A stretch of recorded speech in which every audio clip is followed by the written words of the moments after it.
বাংলাদেশ উন্মুক্ত বিশ্ববিদ্যালয়ের open school পরিচালিত এইচএসসি প্রোগ্রামের প্রিয় শিক্ষার্থী বন্ধুরা, আমার প্রীতি ও শুভেচ্ছা নিন।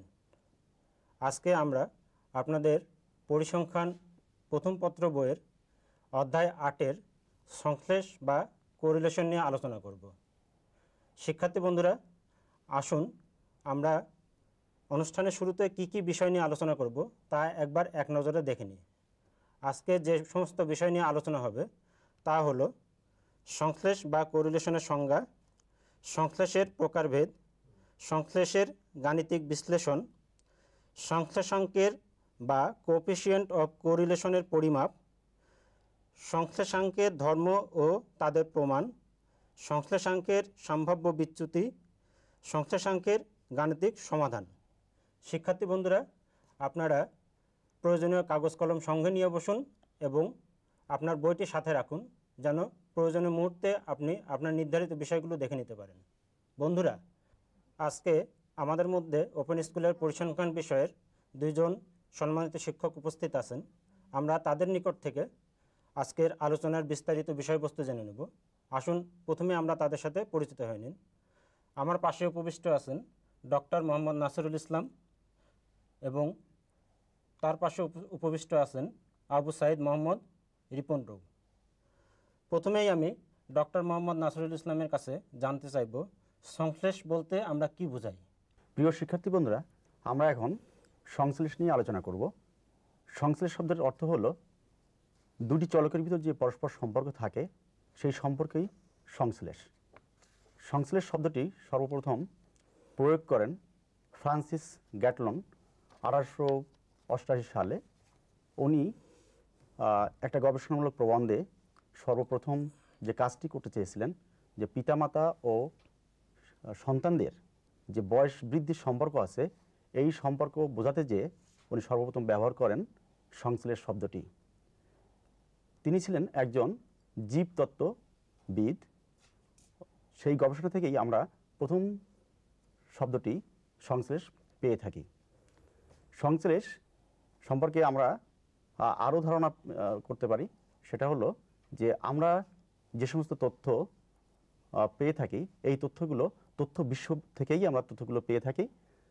তথ্য বিশ্বে বিভিন্ন ধরনের অসংখ্য চলক থাকে, বিভিন্ন বৈশিষ্ট্য সম্পন্ন চলক, যে চলকগুলো একে অপরের প্রতি প্রভাবিত করে।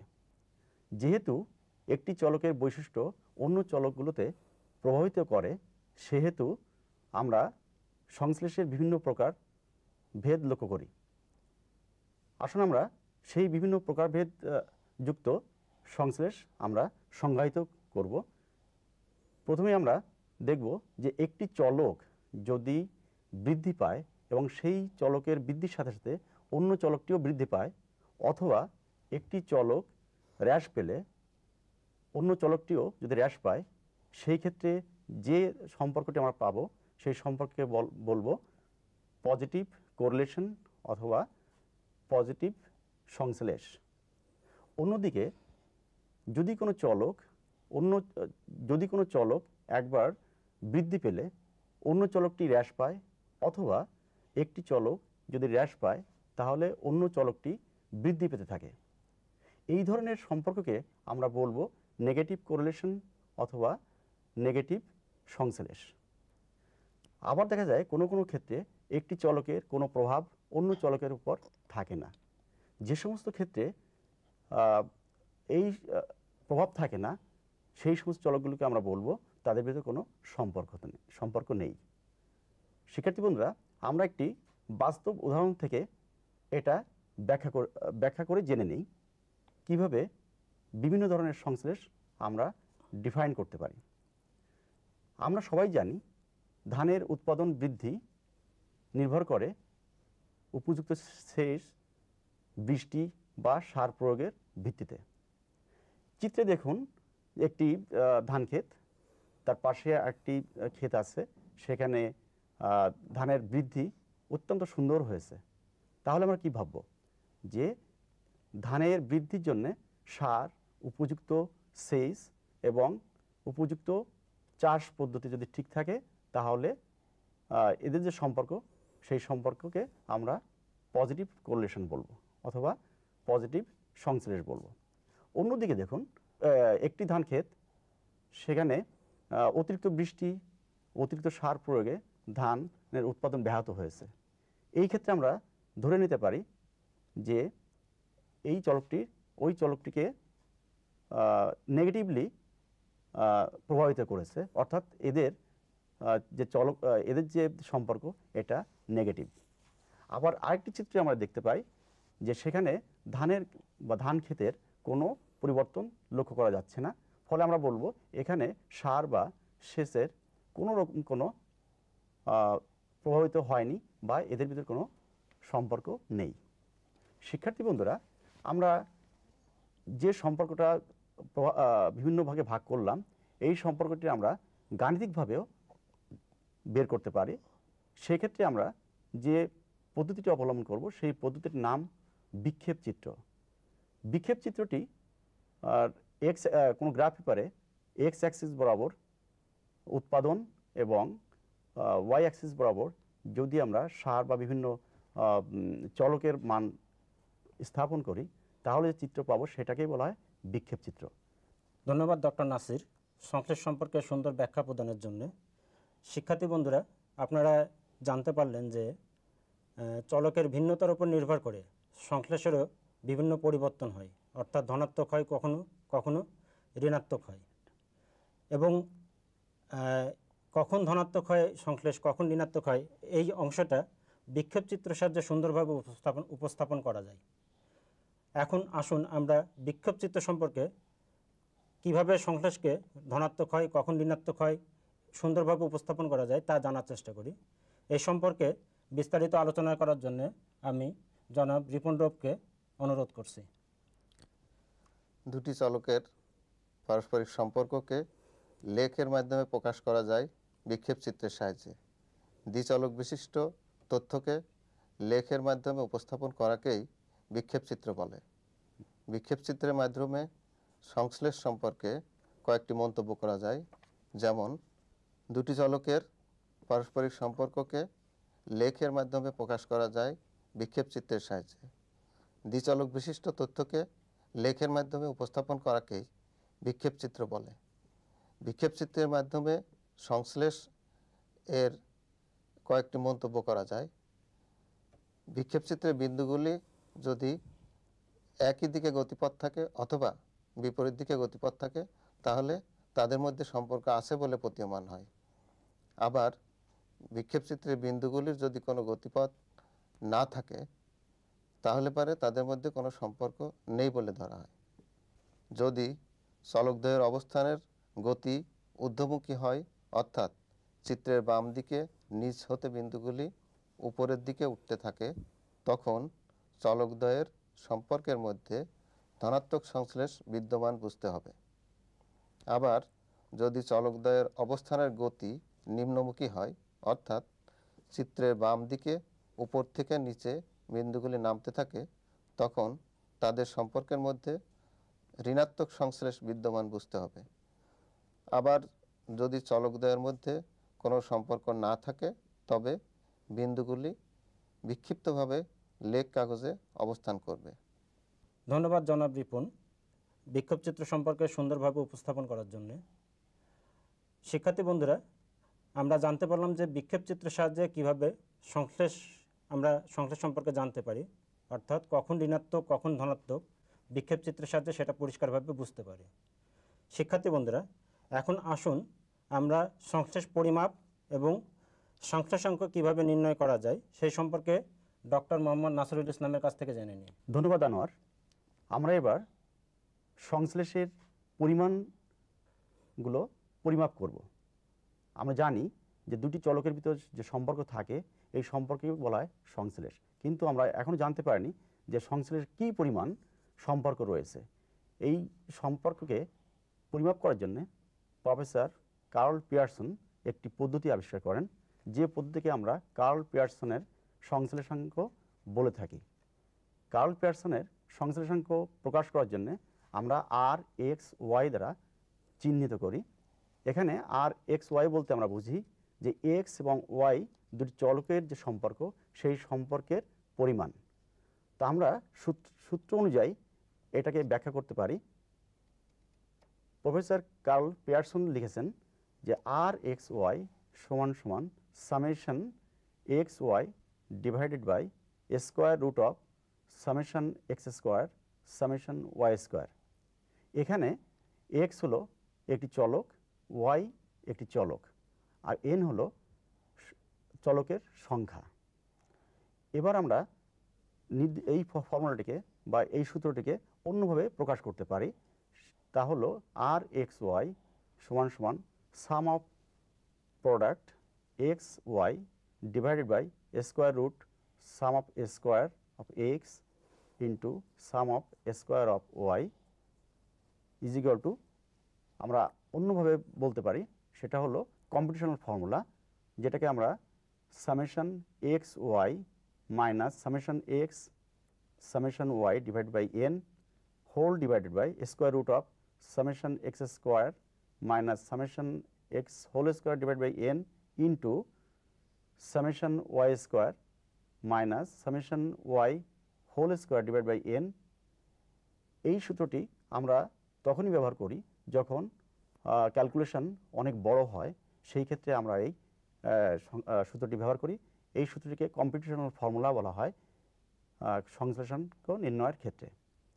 তো শিক্ষার্থী বন্ধুরা, এছাড়াও আরও অনেক পদ্ধতি রয়েছে, সেই পদ্ধতিগুলো আপনারা আমাদের বইতে দেওয়া আছে, আপনারা সেটাও জেনে নিতে পারেন। আর এর মান আমরা জানি, আর এর মান সাধারণত -1 থেকে +1 ভিতর সীমাবদ্ধ থাকে। ধন্যবাদ ডক্টর নাসির। শিক্ষার্থী বন্ধুরা, আমরা সংশ্লেষাঙ্ক নির্ণয়ে কার্ল পিয়ারসনের সূত্রটা জানতে পারলাম। শিক্ষার্থী বন্ধুরা, কার্ল পিয়ারসনের সূত্র কয়েকটি অনুমানের উপর ভিত্তি করে নির্ণয় করা হয়। আমরা একটু জেনে নিই সেই অনুমানগুলো কি কি।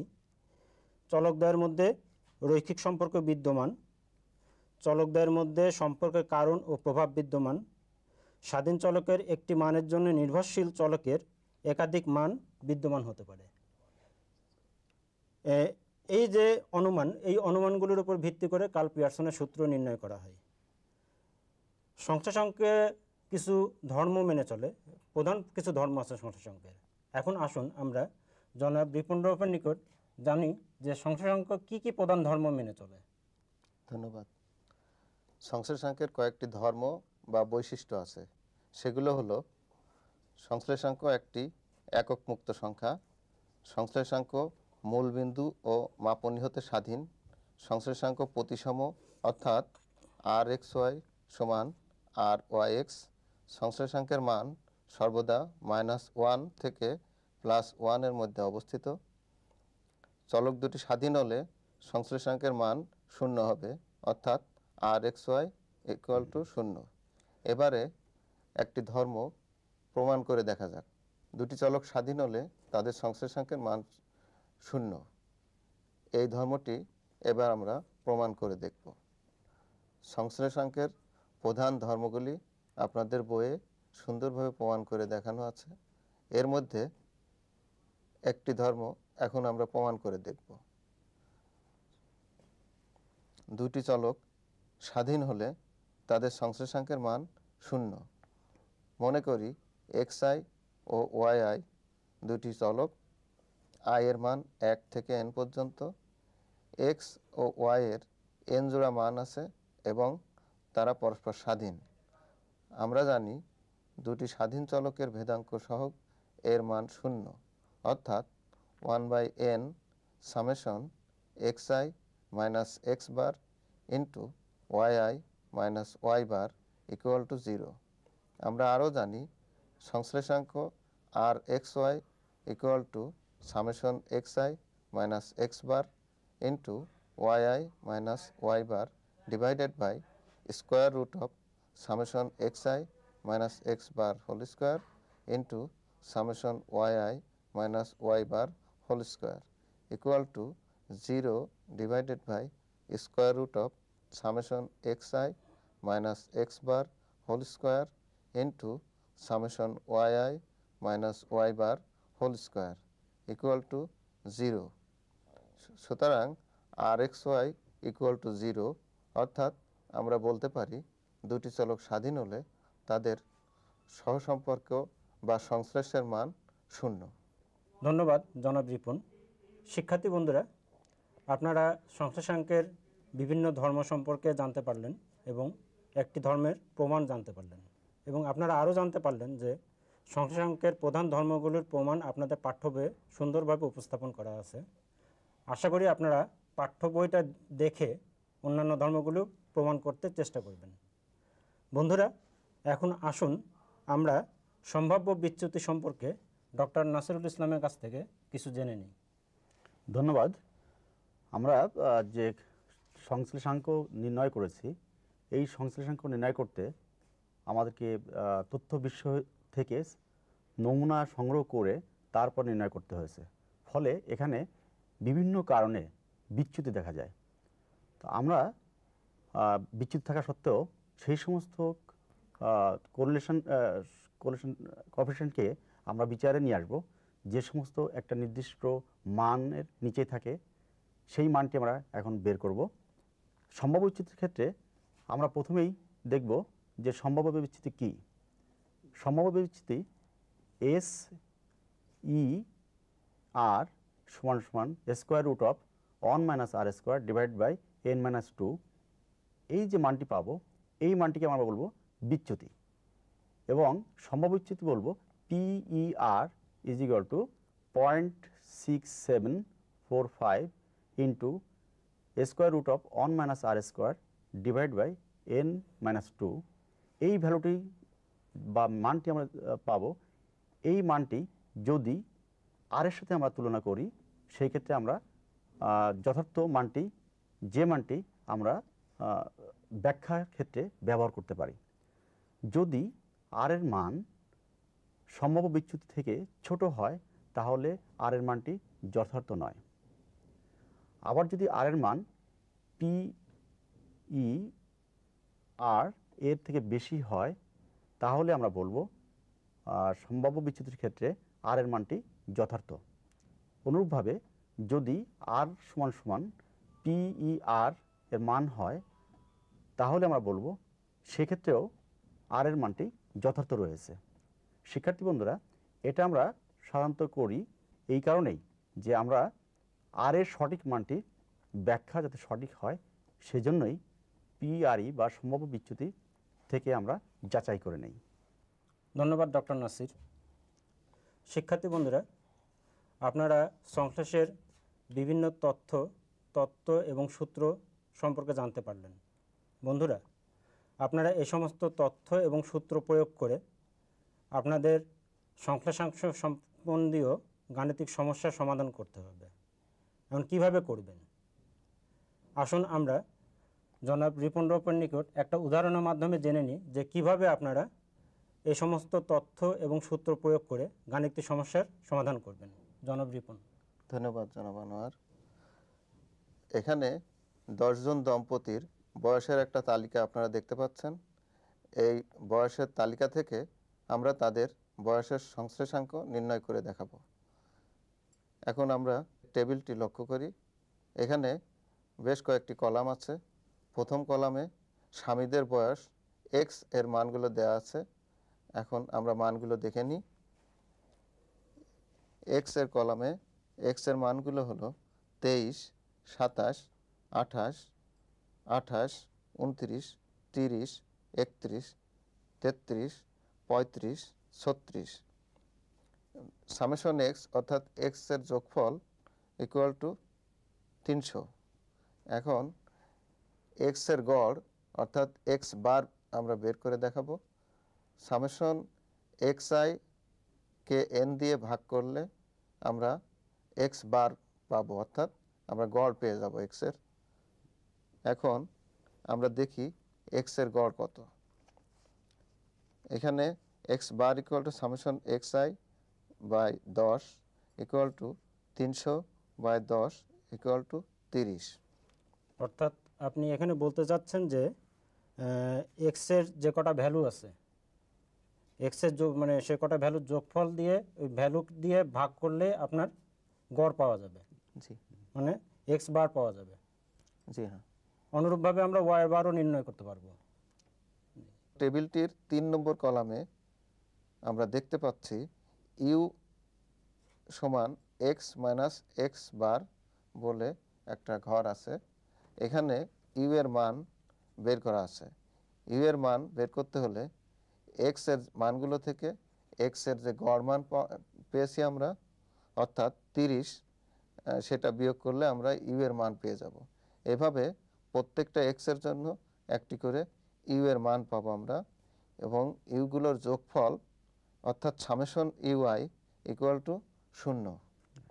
অনুরূপভাবে আমরা ওয়াই এর মানগুলো থেকে ওয়াই এর গড় মান অর্থাৎ ওয়াই বার বিয়োগ করলে ভি এর মান পাবো, এবং ভি এর একটি কলাম আছে, সেই কলামে প্রত্যেকটা ওয়াই এর মান থেকে ওয়াই এর গড় মান বিয়োগ করে ভি এর মান বের করা আছে, এবং ভি এর যোগফল একইভাবে 0। এখন আমরা ইউ এবং ভি এর গুণফলের একটি কলাম করব এবং সেটিকে ইউ ভি বলে নাম দেয়া আছে। প্রত্যেকটা ইউ এবং প্রত্যেকটা ভি এর গুণ করলে আমরা ইউ ভি পেয়ে যাব। অর্থাৎ ইউ এর প্রত্যেকটা মানের সাথে পাশের ভি এর প্রত্যেকটা মানকে গুণ করে আমরা ইউ ভি বের করব এবং ইউ ভি এর যোগফল বের করব, অর্থাৎ সামেশন ইউ ভি বের করব আমরা। Summation u v equal to 123। অনুরূপভাবে আরেকটি কলাম আছে যেটাকে ইউ স্কোয়ার নাম দেওয়া হয়েছে। এই কলামটি বের করতে হলে প্রত্যেকটা ইউ এর মানকে স্কোয়ার করে অর্থাৎ বর্গ করে ইউ স্কোয়ারের মান পাওয়া যাবে, এবং টেবিলে প্রত্যেকটা ইউ এর বর্গ করে ইউ স্কোয়ারের যে কলামটি করা হয়েছে সেই কলামের ইউ স্কোয়ারগুলোর যোগফল 138। এবং অনুরূপভাবে আরেকটি কলাম করা হয়েছে ভি স্কোয়ার দিয়ে, অর্থাৎ ভি এর প্রত্যেকটা মানের বর্গ করে একটি কলাম বের করা হয়েছে, এবং ভি স্কোয়ারের যোগফল বের করা হয়েছে 114। এখন আমরা সংশ্লেষাঙ্কের মান বের করব। সংশ্লেষাঙ্ক r u v equal to summation u v divided by summation u square into summation v square equal to 123 divided by square root of 138 গুণ 114, অর্থাৎ r u v equal to 0.999। যেহেতু সংশ্লেষাঙ্ক প্লাস 1-এর খুব কাছাকাছি, অর্থাৎ স্বামী স্ত্রী বয়সের মধ্যে ধনাত্মক সংশ্লেষাঙ্ক বিদ্যমান। ধন্যবাদ জনাব রিপন। শিক্ষার্থী বন্ধুরা, আপনারা জানতে পারলেন যে কিভাবে গাণিতিক পদ্ধতিতে সংশ্লেষাঙ্কের সমস্যার সমাধান নির্ণয় করা যায়। বন্ধুরা, আমরা আমাদের আলোচনার শেষ পর্যায়ে পৌঁছেছি। আমাদের আজকে আলোচনা করার জন্য দুইজন বিজ্ঞ আলোচককে ধন্যবাদ জানাই। বন্ধুরা, আশা করি আলোচনা থেকে আপনারা উপকৃত হয়েছেন। তারপরেও যদি কোনো সমস্যার সম্মুখীন হন তাহলে আপনাদের টিউটরের সহায়তা নিন এবং আপনার সহপাঠীর সহায়তা নিন। আশা করি আপনারা সফলকাম হবেন। আপনাদের সুস্বাস্থ্য কামনা করে আজকের অনুষ্ঠান এখানেই শেষ করছি। ধন্যবাদ।